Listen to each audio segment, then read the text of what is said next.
नमस्कार मित्रांनो, स्वागत आहे तुमचं आपल्या या यूट्यूब चॅनलवर। तुम्ही जर या चॅनलवर नवीन असाल तर सबस्क्राईब करायला विसरू नका।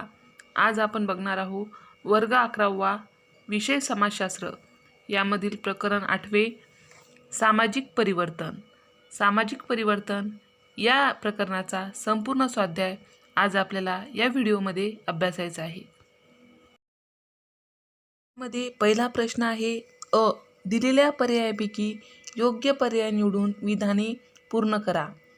यामध्ये पहिलं विधान आहे सामाजिक परिवर्तन ही संज्ञा रिकामी जागा आहे। सामाजिक परिवर्तन ही संज्ञा रिकामी जागा आहे। त्यासाठी पर्याय दिले आहेत। पहिला पर्याय आहे मूल्ययुक्त, मूल्ययुक्त। दुसरा पर्याय आहे नैतिक आणि तिसरा पर्याय आहे पूर्वग्रहित। याचं उत्तर आहे मूल्ययुक्त। उत्तर आहे मूल्ययुक्त। तर उत्तर आपल्याला पूर्ण विधानामध्ये लिहायचं आहे। सामाजिक परिवर्तन ही संज्ञा मूल्ययुक्त आहे। दुसरं विधान आहे भूकंपाचा लोकांवर होणारा परिणाम हा रिकामी जागा परिवर्तनाचा घटक आहे। विधान पुन्हा एकदा वाचते। भूकंपाचा लोकांवर होणारा परिणाम हा रिकामी जागा परिवर्तनाचा घटक आहे। पर्याय आहेत भौगोलिक, जैविक, सांस्कृतिक। उत्तर आहे भौगोलिक। तर उत्तर आपल्याला पूर्ण विधानामध्ये लिहायचं आहे। भूकंपाचा लोकांवर होणारा परिणाम हा भौगोलिक परिवर्तनाचा घटक आहे। तिसरं विधान आहे लिंग गुणोत्तराचा अभ्यास हा रिकामी जागा परिवर्तनाचा घटक आहे।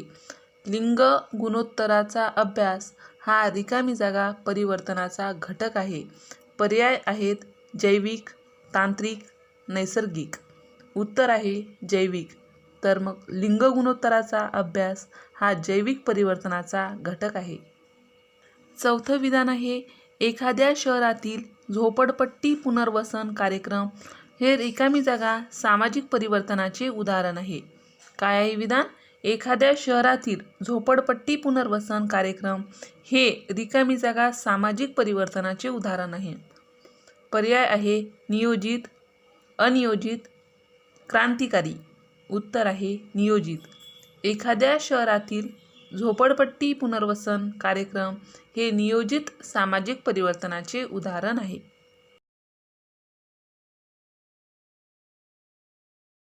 पहिल्यामध्ये ब आहे चुकीची जोडी दुरुस्त करून लिहा।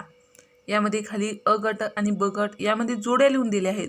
तर त्यामधील चुकीची जोडी कोणती आहे ती ओळखायची आहे आपल्याला आणि ती दुरुस्त करून लिहायची आहे। तर पहिली जोडी आहे अ गटात आहे भूकंप आणि ब गटात आहे भौतिक गट। ही जोडी बरोबर आहे। दुसरी जोडी आहे अ गटात आहे धार्मिक कट्टरतावाद, धार्मिक कट्टरतावाद आणि ब गटात आहे जैविक घटक। ही जोडी चुकीची आहे। या ठिकाणी अ गटात धार्मिक कट्टरतावाद असेल तर ब गटात सांस्कृतिक घटक असं लिहिलं तर ही जोडी बरोबर होते। तिसरी जोडी आहे वाढते शहरीकरण। तिसरी जोडी आहे अ गटात आहे वाढते शहरीकरण आणि ब गटात आहे आर्थिक घटक। ही जोडी बरोबर आहे। चौथी जोडी आहे अ गटात आहे ई गव्हर्नन्स आणि ब गटात आहे तांत्रिक घटक। अ गटात आहे ई गव्हर्नन्स अँड ब गटात आहे तांत्रिक घटक। ही जोडीसुद्धा बरोबर आहे। तर दिलेल्या जोड्यामध्ये जी 2 नंबरची जोडी आहे धार्मिक कट्टरतावाद, अ गटात आहे धार्मिक कट्टरतावाद आणि ब गटात आहे जैविक घटक, ही जोडी आपल्याला चुकीची आहे। ती दुरुस्त करून अशी तयार होते। अ गटात लिहायचं आहे धार्मिक कट्टरतावाद आणि ब गटात लिहायचं आहे सांस्कृतिक घटक। प्रश्न पहिल्यामध्ये क आहे प्रत्येक विधान वाचा आणि चौकटीत दिलेल्या योग्य संज्ञा ओळखून लिहा। खाली एक चौकट दिली आहे, त्यामध्ये संज्ञा लिहून दिलेल्या आहेत आणि त्याखाली विधाने दिली आहेत। तर त्या विधानाची उत्तरे आपल्याला चौकटीत दिलेली योग्य संज्ञा ओळखून लिहायचं आहे। तर पहिली मी संज्ञा वाचून दाखवते। भौतिक घटक, शैक्षणिक घटक, आर्थिक घटक ह्या चौकटीत लिहून दिलेल्या संज्ञा आहेत।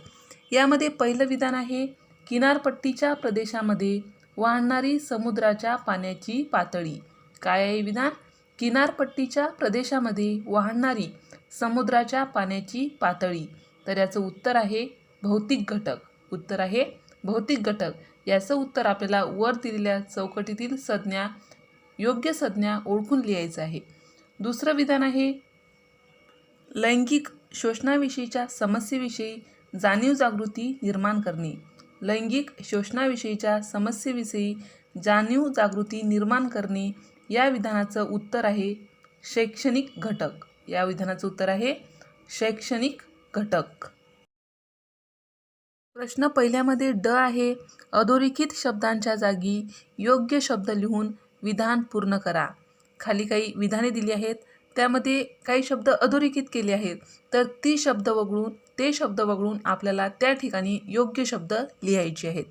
यामध्ये पहिलं विधान आहे सामाजिक परिवर्तन फक्त एकरेषीय असते. काय आहे विधान? सामाजिक परिवर्तन फक्त एकरेषीय असते.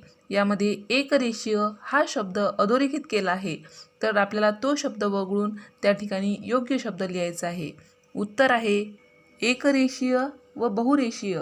तर उत्तर आपल्याला पूर्ण विधानामध्ये लिहायचं आहे सामाजिक परिवर्तन एकरेषीय व बहुरेषीय असते. यामध्ये दुसरं विधान आहे सर्व शिक्षकांनी वर्गामध्ये एखादा भाग शिकवताना पूर्वतयारी करणे हे अनियोजित परिवर्तनाचे उदाहरण आहे. विधान पुन्हा एकदा ऐका.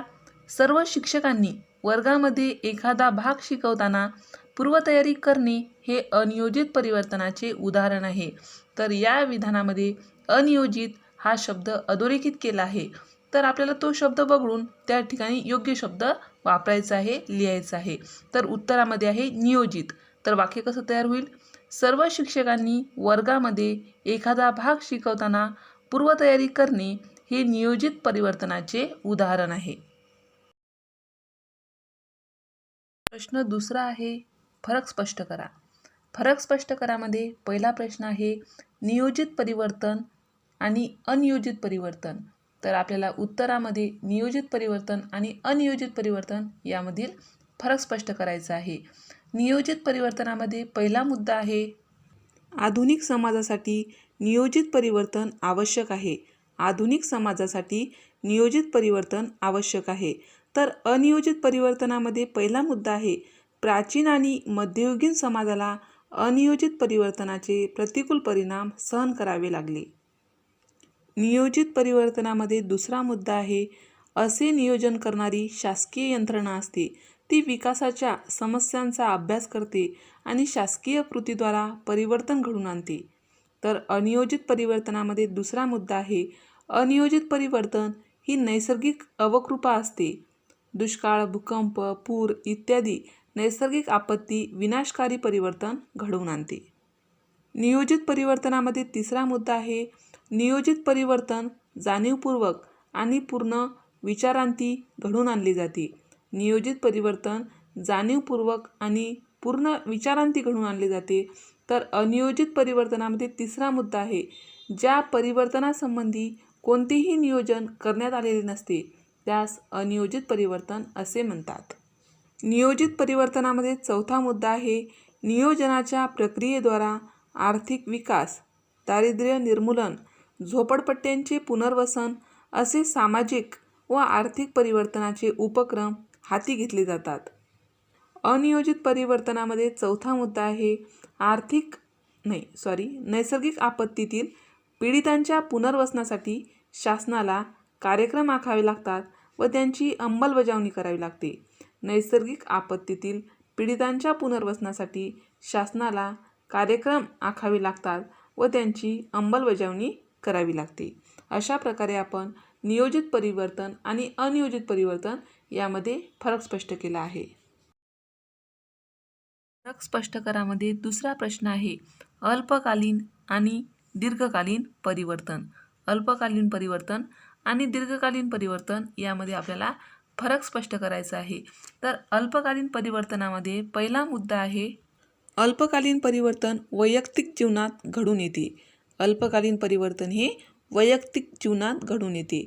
तर दीर्घकालीन परिवर्तन यामध्ये पहिला मुद्दा आहे दीर्घकालीन परिवर्तन ही सामाजिक परिवर्तनाची प्रक्रिया आहे. आता अल्पकालीन परिवर्तन यामध्ये दुसरा मुद्दा आहे अल्पावधीत घडून आणल्या जाणाऱ्या परिवर्तनाला अल्पकालीन परिवर्तन असे म्हणतात. दीर्घकालीन परिवर्तनामध्ये दुसरा मुद्दा आहे सामाजिक सुधारणासारख्या परिवर्तनाची प्रक्रिया दीर्घकालीन असते. त्यासाठी काही दशके समाजसुधारकांनी प्रयत्न केले. अल्पकालीन परिवर्तनामध्ये तिसरा मुद्दा आहे अल्पकालीन परिवर्तनाला कोणाचाही विरोध नसतो. तर दीर्घकालीन परिवर्तनामध्ये तिसरा मुद्दा आहे समाजातील कर्मठ नेतृत्व सामाजिक परिवर्तनास विरोध करते. त्यांचा विरोध सहन करून अनिष्ट प्रथांचा बिमोड करण्यासाठी विशेष प्रयत्न करावे लागतात. अल्पकालीन परिवर्तनामध्ये चौथा मुद्दा आहे अल्पकालीन प्रकारचे परिवर्तन आर्थिक क्षमता असेल तर तात्काळ घडवून आणता येते. दीर्घकालीन परिवर्तनामध्ये चौथा मुद्दा आहे हुंडा, बालविवाह, कौटुंबिक हिंसाचार या अनिष्ट सामाजिक रूढी समाजात खोलवर रुजल्या असल्याने त्यात परिवर्तन करण्यात समाज उत्सुक नसतो. अशा प्रकारे आपल्याला अल्पकालीन परिवर्तन आणि दीर्घकालीन परिवर्तन यामधील फरक स्पष्ट करता येते. प्रश्न तिसरा आहे पुढील संकल्पना उदाहरणासहित स्पष्ट करा. यामध्ये पहिली संकल्पना आहे सामाजिक परिवर्तन. काय आहे पहिली संकल्पना? सामाजिक परिवर्तन. उत्तर, मानवी समाज परिवर्तनशील आहे. निसर्गामध्ये जसे सतत परिवर्तन होत असते त्याचप्रमाणे मानवी समाजामध्येही ते दिसून येते. समूह मग तो आदिवासी, ग्रामीण, शहरी, मागास, प्रगत किंवा संमिश्र कसाही असला तरी तो परिवर्तन अनुभवत असतोच. परिवर्तनाचे गुणधर्म आणि परिवर्तनाची दिशा या समाजपरत्वे भिन्न असू शकतात, परंतु परिवर्तन हे अपरिहार्य असते. परिवर्तन हे संथ किंवा जलद असू शकते. परिवर्तनाचे परिणाम हे सकारात्मक, रचनात्मक किंवा नकारात्मक किंवा विध्वंसक असू शकतात. परिवर्तन ही निरंतर चालणारी प्रक्रिया आहे. सामाजिक परिवर्तन ही गुंतागुंतीची प्रक्रिया आहे. यामध्ये सामाजिक परिवर्तनाची दिशा, सामाजिक परिवर्तनाची पद्धत, सामाजिक परिवर्तनाचे स्रोत, सामाजिक परिवर्तनाची कारणे आणि सामाजिक परिवर्तनाचे परिणाम या सर्वांचा अंतर्भाव होतो. कालानुरूप मानवी जीवनात निर्माण होणारे पर्याय, बदल, फरक, आधुनिकता यालाच सामाजिक परिवर्तन असे म्हणतात. उदाहरण, आदिवासी समाजातील परिवर्तनापेक्षा ग्रामीण समाजातील परिवर्तन जलद असते, तर ग्रामीण समाजातील परिवर्तनापेक्षा शहरी समाजातील परिवर्तनाचा वेग त्याहूनही अधिक असतो. अशा प्रकारे वेगवेगळ्या ठिकाणी परिवर्तन हे वेगवेगळ्या प्रकारे वेगवेगळ्या गतीने घडून येत असते. अशा प्रकारे आपल्याला सामाजिक परिवर्तन ही संकल्पना उदाहरणासहित स्पष्ट करता येते. संकल्पना स्पष्ट करामध्ये दुसरी संकल्पना आहे दीर्घकालीन परिवर्तन. काय आहे दीर्घकालीन परिवर्तन? उत्तर, सामाजिक सुधारणासारख्या परिवर्तनाची प्रक्रिया दीर्घकालीन असतात. त्यासाठी काही दशके समाजसुधारकांनी प्रयत्न केले. दीर्घकालीन परिवर्तन ही सामाजिक परिवर्तनाची प्रक्रिया आहे. हुंडा, बालविवाह, कौटुंबिक हिंसाचार या अनिष्ट सामाजिक रूढी समाजात खोलवर रुजल्या असल्याने त्यात परिवर्तन करण्यात समाज उत्सुक नसतो. समाजातील कर्मठ नेतृत्व सामाजिक परिवर्तनास विरोध करते. त्यांचा विरोध सहन करून अनिष्ट प्रथांचा बिमोड करण्यासाठी विशेष प्रयत्न करावे लागतात. अशा प्रकारे आपल्याला दीर्घकालीन परिवर्तन ही संकल्पना स्पष्ट करता येते. प्रश्न चौथा आहे खालील विधाने चूक की बरोबर हे सकारण स्पष्ट करा. यामध्ये पहिलं विधान आहे माहिती नसणाऱ्या गोष्टीबद्दल असणारे पूर्वग्रह आणि भीती ह्या परिवर्तनात अडथळा निर्माण करणाऱ्या गोष्टी आहेत. काय आहे विधान? माहिती नसणाऱ्या गोष्टीबद्दल असणारे पूर्वग्रह आणि भीती ह्या परिवर्तनात अडथळा निर्माण करणाऱ्या गोष्टी आहेत. उत्तर, हे विधान बरोबर आहे. तर हे विधान कसं बरोबर आहे, का बरोबर आहे याची कारणे आपल्याला लिहायची आहेत. ते पुढीलप्रमाणे. अज्ञानी व्यक्ती सामाजिक परिवर्तनामध्ये सहभागी होत नाहीत, कारण त्यांच्या अज्ञानामुळे त्यांना परिवर्तनाची पूर्णपणे माहिती राहत नाही. त्यामुळे त्यांच्या मनात पूर्वग्रह किंवा भीती निर्माण होते. दुसरं कारण आहे सामाजिक परिवर्तनासाठी पोषक वातावरण शिक्षणामुळे निर्माण होते. बरेच लोक अर्धवट शिकलेले, अज्ञानी किंवा निरक्षर आहेत. त्यामुळे घडून आलेला बदल अंगीकारण्यास ते तयार नसतात, जागृत नसतात. त्यामुळे सामाजिक परिवर्तनाचे प्रयत्न निकामी किंवा फोल ठरतात. तिसरं कारण आहे, समाजातील काही स्वहितसंबंधी लोक, गट निरक्षरांच्या निरक्षरपणाचा फायदा घेतात. त्यामुळे सामाजिक सुधारणा होऊ शकते, उलट अडथळेच निर्माण होतात. सामाजिक सुधारणा होऊ शकत नाही, उलट अडथळेच निर्माण होतात. आणि चौथं कारण आहे, अज्ञानी असणाऱ्या व्यक्तीवर रूढी, परंपरा आणि अंधश्रद्धांचा पगडा असतो. सामाजिक परिवर्तनामध्ये रूढी, परंपरा, अंधश्रद्धा नष्ट करण्याचा प्रयत्न असतो. परंतु अज्ञानी लोकांना आपण असं वागलो तर आपल्यावर त्याचा वाईट परिणाम होईल असे वाटते. म्हणून माहितीत असणाऱ्या गोष्टीबद्दल असणारे पूर्वग्रह आणि भीती या परिवर्तनाला अडथळा निर्माण करतात.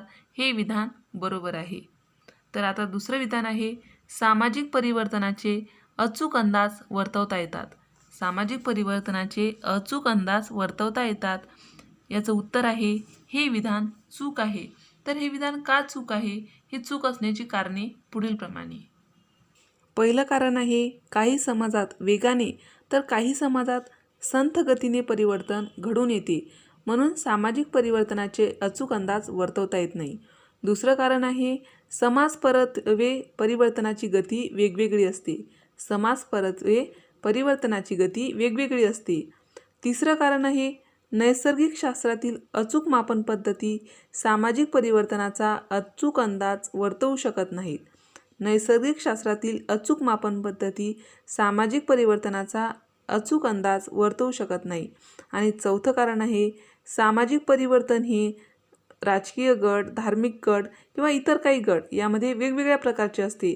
त्यामुळे असा अंदाज आपल्याला करता येत नाही, वर्तवता येत नाही. म्हणून सामाजिक परिवर्तनाचे अचूक अंदाज वर्तवता येत नाही, हे विधान चूक आहे. प्रश्न 5वा अ आहे, पुढील संकल्पना चित्र पूर्ण करा. प्रत्येक संकल्पनेमधील परिवर्तनाचा महत्त्वपूर्ण घटक ओळखा. खाली काही परिवर्तने दिली आहेत आणि दुसऱ्या बाजूला आपल्याला त्याचे महत्त्वपूर्ण घटक लिहायचे आहे. तर पहिलं परिवर्तन आहे शोध. तर शोध या परिवर्तनाचा महत्त्वपूर्ण घटक आहे विज्ञान. शोध, विज्ञान. दुसरा परिवर्तन आहे भूकंपाचे परिणाम. भूकंपाचे परिणाम या परिवर्तनाचा महत्त्वपूर्ण घटक आहे भौतिक घटक. तिसरा आहे घसरत जाणारे लिंग गुणोत्तर. परिवर्तन आहे घसरत जाणारे लिंग गुणोत्तर. आणि महत्त्वपूर्ण घटक आहे जैविक घटक. महत्त्वपूर्ण घटक काय आहे? जैविक घटक. चौथा आहे विद्यार्थी अदलाबदल कार्यक्रम. विद्यार्थी अदलाबदल कार्यक्रम, त्याला आपण म्हणतो student exchange program. Student exchange program. याचा महत्त्वपूर्ण घटक आहे शैक्षणिक घटक. महत्त्वपूर्ण घटक आहे शैक्षणिक घटक. अशा प्रकारे आपल्याला परिवर्तने व त्याची महत्त्वपूर्ण घटक लिहिता येतात आणि संकल्पना चित्र पूर्ण करता येते. प्रश्न 5वा ब आहे, आपले मत नोंदवा. आपले मत नोंदवामध्ये पहिला प्रश्न आहे, तुमच्या मते कोणतेही परिवर्तन लोकांकडून सहजरित्या स्वीकारले जाते का? कारणे लिहा. उत्तर, मी ज्या कॉलनीमध्ये राहते त्या ठिकाणी स्त्री पुरुष समानता आहे. स्त्रियांना कोणत्याही प्रकारचे दुय्यम किंवा गौण स्थान दिले जात नाही. घरातील प्रत्येक काम ह्या स्त्रीला तिच्या घरकामात मदत करतात. पुरुष हे स्त्रीला तिच्या घरकामात मदत करत असतो. तसेच घरातील महत्त्वपूर्ण निर्णय, काही व्यवहार असतील तर त्यामध्ये स्त्रियांचा सल्ला घेतात. समाजात काही कार्यक्रम असेल तर त्या कार्यक्रमाचे अध्यक्षस्थान, सदस्य ह्या स्त्रिया असतात. तसेच स्त्रियांचा कोणत्याही प्रकारचा शारीरिक, मानसिक छळ होताना दिसत नाही. तसेच महानगरपालिकेच्या निवडणुकीत 50% जागा आणि महापौरपद महिलांसाठी राखीव होते. या 50% जागापेक्षाही अधिक महिला सदस्य महानगरपालिकेत निवडून आल्या. समाज माणसात स्त्रियाविषयी असलेले पूर्वग्रह कमी होत आहेत हे यावरून दिसते. प्रश्नामध्ये दिल्यानुसार लोकांकडून कोणतेही परिवर्तन सहजरित्या स्वीकारल्या जात नाही, परंतु प्रयत्न केला तर ते शक्य होऊ शकते हे आपल्याला या उत्तरावरून लक्षात येते. दुसरा प्रश्न आहे, स्वच्छ भारत अभियान याचा समाजावर सकारात्मक परिणाम झाला आहे असे तुम्हाला वाटते का? तुमचा अनुभव लिहा. उत्तर: स्वच्छ भारत अभियान या कार्यक्रमामुळे व्यक्तिगत स्वच्छतेची जाणीव वृद्धिंगत झाली आहे. सार्वजनिक पाणवठ्यावर आंघोळ करणे, कपडे धुणे आणि जनावरांची स्वच्छता करणे हे प्रकार आता कमी झाले आहेत. त्याचा इष्ट परिणाम म्हणजे जलप्रदूषणाचे प्रमाण कमी झाले आहे. गावोगावी सार्वजनिक शौचालये बांधण्यात आल्याने उघड्यावर शौचाला जाण्याचे प्रमाणही कमी झाले आहे. स्वच्छ भारत अभियानचा सर्वसामान्य लोकांवर झालेला सकारात्मक परिणाम आहे. ही जाणीव वृद्धिंगत झाली तर भविष्यकाळात सार्वजनिक ठिकाणांची अस्वच्छता कमी होईल अशी अपेक्षा बाळगता येते. म्हणजेच स्वच्छ भारत अभियान याचा समाजावर सकारात्मक परिणाम झाला आहे किंवा होताना दिसून येत आहे. अशा प्रकारे आपण सामाजिक परिवर्तन या प्रकरणाचा संपूर्ण स्वाध्याय या ठिकाणी अभ्यासला आहे. अशाच प्रकारची नवनवीन व्हिडिओ पाहण्यासाठी या चॅनलला सबस्क्राईब करा. आमचे हे व्हिडिओ लवकरात लवकर तुमच्यापर्यंत पोहोचण्यासाठी खाली दिलेल्या बेल आयकॉन बटनवर क्लिक करा. तुम्हाला जर हा व्हिडिओ आवडला असेल तर लाईक करा, मित्रमैत्रिणीमध्ये शेअर करा.